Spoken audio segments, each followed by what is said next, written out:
Hello world, my name is Davon Prewitt and I am participating in Challenge 2016 at the Georgia Institute of Technology this summer, and for one of my very first assignments in the program, I am giving a mini lecture to question 5 of the Calculus Placement exam. The topics being addressed in the problem include partial fraction decomposition and natural log integration. The problem we are addressing today is the integral of x cubed over x squared plus 3x plus 2 with respect to x. Unfortunately, it does not fit the good form of the derivative of ln of x, which is ln of x equals the integral of 1 over u du, which in common sense terms means that it fits the form only if the top of the function is the derivative of the bottom of the function.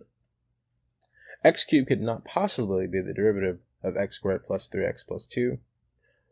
So it looks like we're in deep water, but don't worry. We have partial fraction decomposition. Now, in order for the concept to make a little bit more sense, let's first get a mini review about fractions with unlike denominators.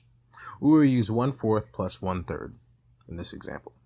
And don't mind him, he looks bored now, but in about a few minutes, he'll be in for a rude awakening in a few slides. Now, in order to add them, we need to find their least common denominator to unite them.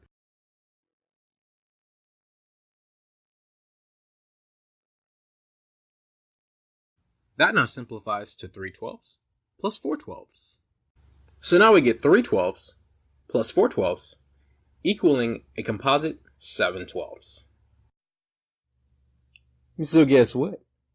Partial fraction decomposition is a modified opposite to the process.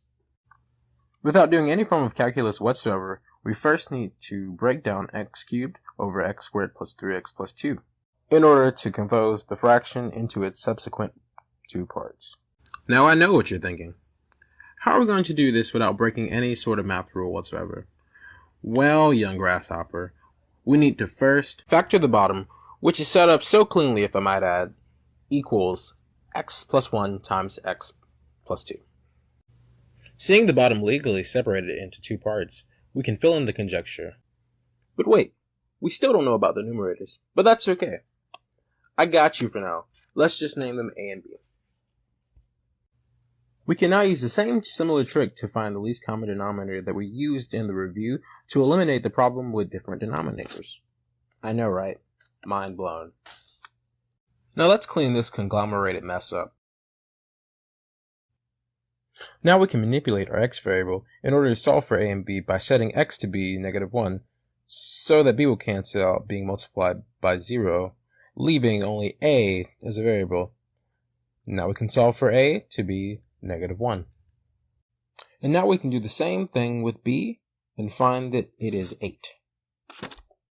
With our newfound success of finding a and b, we have finally separated the big nasty fraction. And now we can integrate the two fractions. And guess what? It fits the good form of the derivative of natural log. So now we can take the antiderivative of each fraction and finally solve the problem.